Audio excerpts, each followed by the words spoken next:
I'm Kelvin McCree, and you're getting ready to watch The Pivot.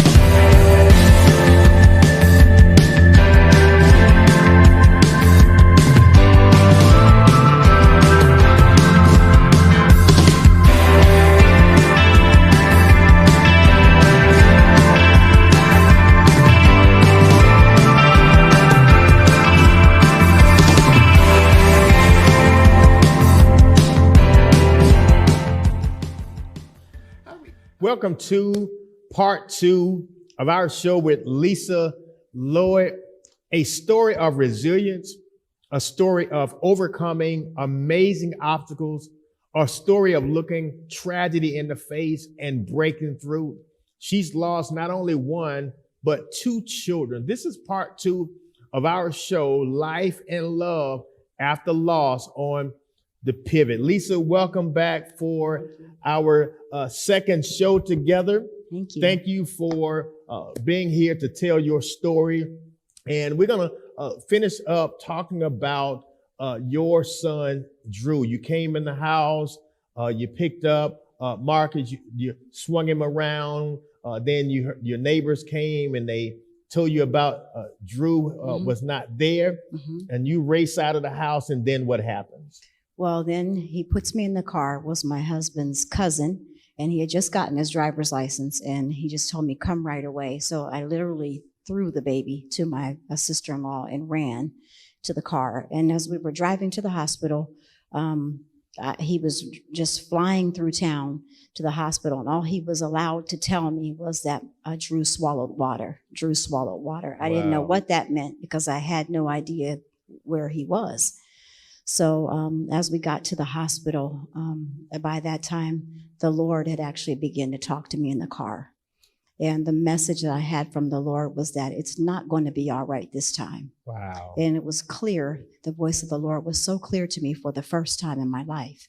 But he said, I'll be with you. Wow. So by the time we pulled up at the hospital, my legs no longer would work. But I didn't know that. I went to get out of the car and physically almost fell out of the car.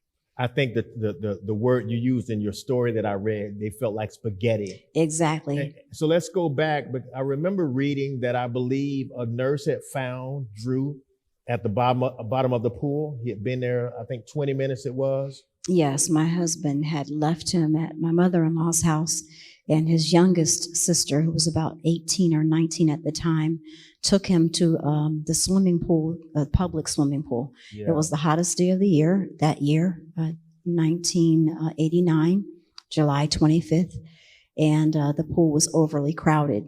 And so she put him in the 3 feet with a 5-year-old cousin, and she went down to the 12 feet to swim with her boyfriend. Wow. So while she was down there, he decided, he was a ninja. He thought he was a ninja.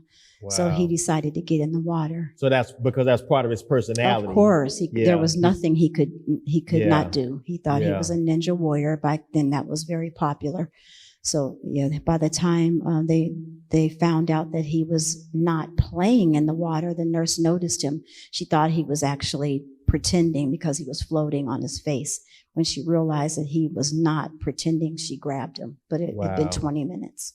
So you get to the hospital now and take us from that point. When I get to the hospital, 2 family members, my husband's family members, because my family was in another state, 2 of my husband's family members were waiting for me to arrive, and they grabbed me by each arm and pretty much had to drag me into the hospital because, as I stated, my legs would not function. And so when I got there, they took me straight into the family waiting area, which the doctors and nurses were waiting on me at that time. Wow. And that's when they began to explain to me that he had been taken to the pool and the fact that he had drowned. Thank you for watching. If you enjoyed today's programming, you would love our YouTube channel.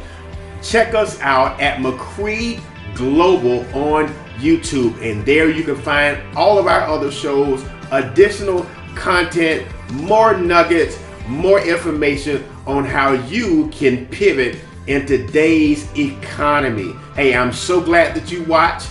Check us out, McCree Global YouTube. Also, if you're on LinkedIn or Facebook, You also can check us there as well as Instagram. Thank you so much for watching, and remember, you are one pivot away from growth and success.